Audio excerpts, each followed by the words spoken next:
Good Thursday evening, everybody. Live and direct from downtown Chattanooga. I'm Chief Meteorologist Austen Onek. This is our exclusive video weather blog, Weather Overtime, where we take an extended look at what's going on with the weather and a whole bunch of other neat and cool things as well. So thank you for joining us on this Thursday evening or Friday morning, whenever you're tuning in for this. Coming up tonight, we'll take a look again at the potential of severe weather out there, which isn't that great, thankfully. We did not make a record high for today, even though it was quite warm out there. Cooler into the weekend, but then we're going to warm back up again in the course of the next couple of days, and then looking at some possible big cool downs heading our way as we go into March. More on that in just a little bit. More questions, concerns, email me at aonek@wdef.com, and don't forget to stop by our website, wdef.com/weather, for more information there. Beautiful evening as of right now when we record this, looking out from the Island Cove Marina and Resort camera and showing a beautiful evening pastel colors out there. A few boats out on the water early this evening and a few feathered friends making their way on through the skies for tonight. We did not make a record high temperature today. We did come close, no question about that. We came just below 80 degrees. Record high was 81, set back in 2018. And coincidentally enough, again, we didn't make a record high today. Yesterday, where we hit 82 degrees on Wednesday, the record high, we broke that record high, same record high as what you see right here. That temperature yesterday for Wednesday in Chattanooga was the warmest February temperature on record going back to 1879. So that's a record that has stood for quite some time, all the way, almost all the way back to when the National Weather Service was the National Weather Bureau. So something to see there. We did manage to pick up a little bit of rainfall earlier today, and that's probably what cooled off the atmosphere down toward the surface and caused it to be a little bit cooler, so we didn't warm up quite as fast. So it's a good possibility the rainfall did a good job of cooling off, scrubbing the lower atmosphere, so to speak, and kept the temperatures down for just a little bit, and that helped out there. Thanks to Bill Goines from Athens, Tennessee, a nice double picture. We couldn't decide which one to feature, so we just put both of them on tonight. A view of some partly cloudy skies and a nice floral arrangement from Mother Nature. That's our West Shore Home weather window picture of the day for Thursday. If you've got pictures, send them in. We'd love to see them. Pictures at wdef.com, or find us on Facebook, Twitter, or Instagram if you'd like to drop your picture there. Our latest cold front is on the way, and as it makes its way on through, we'll continue to see, again, some very cool weather starting to slip on down from parts of Canada. A few areas of showers out there. Won't be seeing too much of that in the next couple of days.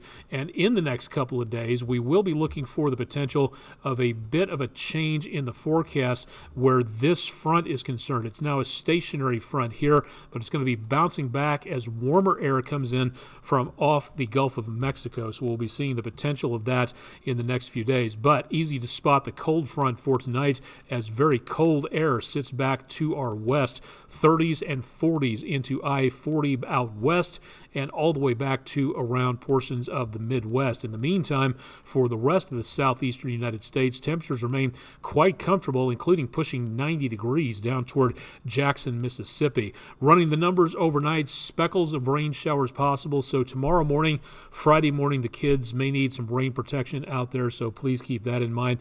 Numbers, again, quite mild. We'll start off mild midnight to about dawn patrol, staying in the mid to upper 50s, and then through the rest of the day, we'll start dropping downward, so it'll be cooler as we go toward afternoon drive time and dismissal time for the kids. So the kids will need some rain protection, not as much in the morning, but more possible in the afternoon and evening. So a wet commute both directions on Friday could be a bit of an issue there. And then we see again the potential for more showers coming up on Saturday morning through Saturday afternoon and right on in to possibility of showers and maybe a few thunderstorms out there Saturday afternoon and evening. For tomorrow, Friday, again, chances of showers will be sticking around. It will be a little breezy, but not enough for a wind advisory, and temperatures will be very close to normal, so it will be cooler, yes, but it will still be very mild out there.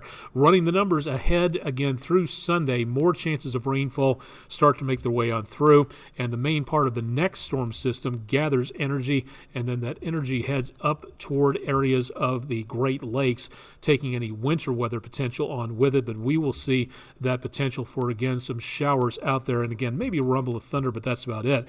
The next storm system toward next week, this storm system looks to be, again, a pretty potent one, something we're going to need to watch. So we could see, again, the potential of maybe some stronger storms in advance of that line. But as we go into the next several days, including the first weekend of March, there is the potential that we may be seeing a bit of a cool down coming through behind that cold front. Noticing, again, temperatures much cooler over much of the southeastern United States. Keep it tuned to News 12. We'll keep you updated on that for the next several days past this forecast that you see here. Temperatures tomorrow cooler, starting off in the mid to upper 80s for Friday. Showers continue for Saturday into Sunday and early Monday. There might be a speckle of a thunderstorm out there, but we'll drop down in temperatures again as we go into Tuesday, but it'll still be well above normal, and it will be decently chilly early Wednesday morning. I'm going to have to get those plants in from off the front porch. Not seeing too much of a problem with showers. Maybe some thunderstorms coming on through Wednesday into Thursday, but not that much of a major concern at this time. We'll be watching this forecast to see what exactly heads our way as we go into around next week, late next week especially. Severe weather, always possible at this time of the year, but we're just not getting anything, no signs from the atmosphere that we're looking at anything huge. But as always, this needs to be watched very carefully, which is why now, when nothing is going on, is a very good time to program your weather radio. We can help you do that. Head to our website, wdef.com/weather. for more information about how to program these weather radios for whatever county you live in.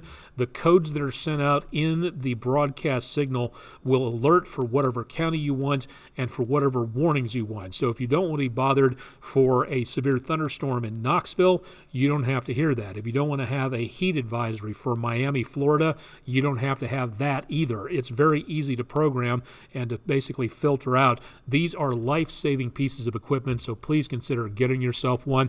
And again, to the teachers out there, we've got about half of a semester left, and we'd love to be able to come to your classroom and talk more about whether it's our Food City Weather in the Classroom program. You can request a visit from our weather staff, myself, or Chip Chapman. More information available at wdef.com/weather, and click on Weather in the Classroom for more information. We do not just show up someplace that's rude and, to be honest, a little weird. We like to schedule things well in advance with the teachers so that they can have us visit at a time of their choosing. We usually try to talk to smaller groups if at all possible. Anything, again, that you have with a projector, and depending on the amount of people you have, a broadcast PA system to be able to talk to everybody instead of shouting at everybody, which gets kind of tiresome for everybody.